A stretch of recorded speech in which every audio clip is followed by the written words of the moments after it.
भस्मागिरी जैसी जो हरकत करता है वो दुष्ट आत्मा है, ऐसा है गुरुद्रोही ऐसे होते। अब देख लो भैया, पवन दास को गुरुद्रोही कहने वाले गुरुजी कह रहे हैं गुरुद्रोही कैसे होते हैं। भस्मासुर जैसों को गुरुजी ने गुरुद्रोही बताया, जो अपने ही इष्ट की औरत के ऊपर गंदी नजर रखता है। तो बताओ, मैंने कब गुरुजी की लड़कियों के ऊपर कोई गंदी नजर करी? मैंने कब गुरुजी की पत्नी के ऊपर कोई गंदी नजर करी? कब मैंने गुरुजी के परिवार को ठगना चाहा? बताओ। तो गुरुजी कहते हैं गुरुद्रोही तो ऐसा होता है जैसे भस्मासुर था। तो भैया गुरुद्रोही की परिभाषा जानो, पहले पहचानो गुरुद्रोही क्या होता है, कैसा होता है। ये समय निकल जाएगा हाथ से। ये दुनिया देशद्रोही की परिभाषा नहीं समझ रही, हमारे गुरुजी को देशद्रोही समझ के उनके सत्संगों से दूर है। और ये नादान संगत गुरुद्रोही की परिभाषा नहीं समझ रही, इस दास को गुरुद्रोही समझ के, और ये अपने एक कर्म फोड़ती जा रही है, कर्म बिगाड़ती जा रही है गुरुजी के परिवार के चक्कर में आके, कोऑर्डिनेटरों के चक्कर में आके। तो गुरुद्रोही क्या होता है, क्या क्या बता रहे हैं गुरुजी? कि भस्मागिरी जैसी जो हरकत करता है वो दुष्ट आत्मा है, ऐसा है गुरुद्रोही ऐसे होते। अपने गुरु को, उसी को इष्ट माने, वही उनका गुरु, और उसी की पत्नी के ऊपर ऐसी गंदी नीयत रखी। ऐसे ही जो गुरु के साथ अन्य बकवास करते हैं, जैसे 2-3 दुष्ट लोगों ने अपनी बकवाद के कारण संगत को लूटना चाहा। नाम नहीं बता रहे, सारे मेरे खिलाफ काम किए। नाम नहीं बता रहे गुरुजी, कहीं सोचो पवन दास के लिए कह रहे हैं। वो तो सबको पता चल गया कि गुरुद्रोही का नाम आते मेरी तरफ संकेत होता है। तो गुरुजी कह रहे हैं 2-3 ऐसे हो गए थे, लेकिन गुरुजी ने उससे पहले गुरुद्रोही की पहचान बता दी है कि गुरुद्रोही ऐसे होते हैं, भस्मासुर जैसे। तो दास ने तो ऐसा कुछ किया ही नहीं, कभी सोचा ही नहीं। वो तो हमारी गुरु बहने हैं, गुरुजी की बेटी हमारी गुरु बहन है, गुरुजी की पत्नी हमारी गुरु बहन है, हमारी माँ थोड़ी हो। वो तो मूर्ख भक्तों की गुरु माता है, हमारी तो गुरु बहन है वो। तो गुरुजी कह रहे हैं 2-3 ऐसे दुष्ट हो गए थे। अब 2-3 ऐसे दुष्ट कौन है वो संकेत करेंगे गुरुजी। अब समझ जाओ 2-3 दुष्ट कौन है वो गुरुजी के परिवार में ही है। वो जो है वो दुष्ट जो है वो मेरे खिलाफ काम किए, इस संजय दिल्ली वाले ने और कौन जयपुर वाले। जय हो मालिक।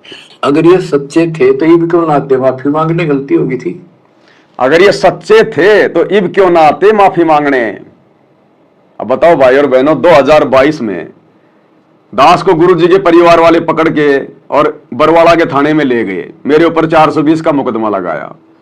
मेरे को मिलवा देते गुरुजी से, मैं तो पुलिस के अंडर में था, मैं तो मैनेजमेंट के अंडर में था। गुरुजी से मेरे ऊपर इन्होंने मुकदमा करवाया, तो इनको तो बहुत अच्छा मौका था, मेरे को मिलवा देते वहां ले जाके गुरुजी से, कोई दिक्कत ही नहीं थी। बताओ, मैं थोड़ी मना करता फिर वहां, क्यों नहीं मिलाया मेरे को? मैंने तो कहा था कि मेरे को गुरुजी से मिलवा दो। बोला क्यों मिलवा दे हम तेरे को गुरुजी से? और अब ये कहते हैं कि वो जो है वो गुरुजी से नहीं मिलता। तो ये परमात्मा की दया है, परमात्मा ने अभी मिलना ही नहीं है, क्योंकि जिस दिन इस पवन दास का पूज्य गुरुदेव जी से मिलन होगा, उस दिन के बाद फिर यह दास कोई वीडियो फाडियो नहीं बनाएगा। उस दिन समझो परमात्मा का काम पूरा हो गया, जो सेवा मालिक ने करवानी थी पूरी हो गई। इसीलिए तो गुरुजी ने मेरे से नहीं मिलना चाहा। मैनेजमेंट ने कितनी कोशिश करी मुझे गुरुजी से मिलाने की, क्यों हर बार ये लोग फेल हुए? क्योंकि अभी तक वो काम गुरुजी का पूरा हुआ नहीं था, जो काम परमात्मा ने मुझ दास से करवाना था। और जब तक ये काम पूरा नहीं होगा गुरुजी का, जो मुझ दास के माध्यम से परमात्मा ने पूरा करवाना है, गुरुजी नहीं मिलेंगे मेरे से। और जिस दिन गुरुजी मिल गए, उस दिन फिर ये सारा सिस्टम फिर फेल, फिर आगे कोई वीडियो फीडियो नहीं, बैठ के अपनी भक्ति करेंगे। तो जिस दिन परमात्मा चाहेगा, क्या वो मिल नहीं सकता? क्या ये पवन दास अपने गुरुजी से बड़ा है क्या, कि गुरुजी मिलना चाहें और पवन दास की औकात की पवन दास ना मिले?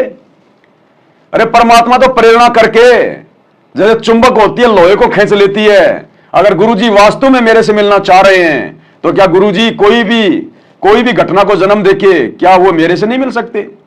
दास तो दौड़ा दौड़ा जाए गुरुजी के पास में। एक जीव की क्या औकात यदि परमात्मा चाहे तो। लेकिन अभी गुरुजी चाह नहीं रहे, परमात्मा अभी चाह नहीं रहे इस दास से मिलना। अभी काम बाकी है, जब काम पूरा हो जाएगा फिर मिलेंगे। इस संजय दिल्ली वाले ने और कौन जयपुर वाले, अगर ये सच्चे थे तो इब क्यों ना आते माफी मांगने? गलती होगी थी। तो बच्चों, ऐसे दुष्ट लोग हैं जो काल के में जीवे। अब जब हमारे से कोई गलती हुई नहीं, हमने कोई गलती की नहीं, तो बताओ फिर मिलने क्यों जाए? माफी किस चीज की मांगे? और बाकी हम रोजाना अपने गुरुजी से संध्या आरती में माफी तो मांगते हैं रोजाना। अवगुण किए घनेरे फिर भी भले बुरे हम थारे, दास को जान कर निपट नादान मोहि बख्श दियो अविनाशी। मैं अपराधी जन्म का नक्सिक भरे विकार, तुम दाता दुख भंजना मेरी करो समार। ये माफी तो मांग रहे हैं अपने गुरुजी से हम रोजाना, फिर और कौन सी माफी बताओ? और हमने ऐसा कोई गलत काम किया नहीं।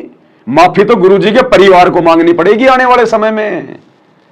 जो इन्होंने आश्रमों में हॉस्पिटल खोल दिया, माफी मांगनी पड़ेगी।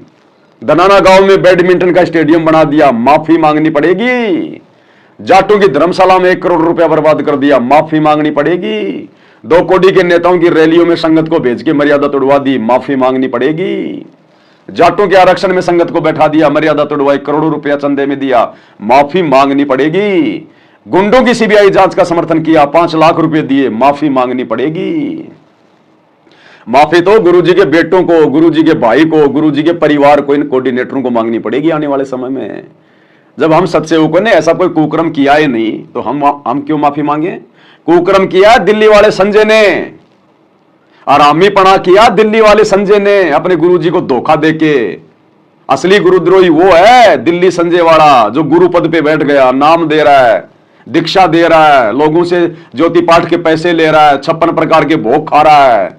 वो है जो भक्तों को आशीर्वाद दे रहा है, बेचारों को। वो है जो सबका जीवन जो है वो नरक में ठोक रहा है और खुद का जीवन भी जो है वो नरक में ठोक रहा है। वो है गुरुद्रोही, वो जाए, वो मांगे माफी। हमारा संजय से क्या लेना देना? आज 7 साल हो गए हमने संजय की शक्ल नहीं देखी, हमारा संजय से कोई लेना देना ही नहीं। 2018 में हमारा और उससे बस दूर हो गए थे हम उससे।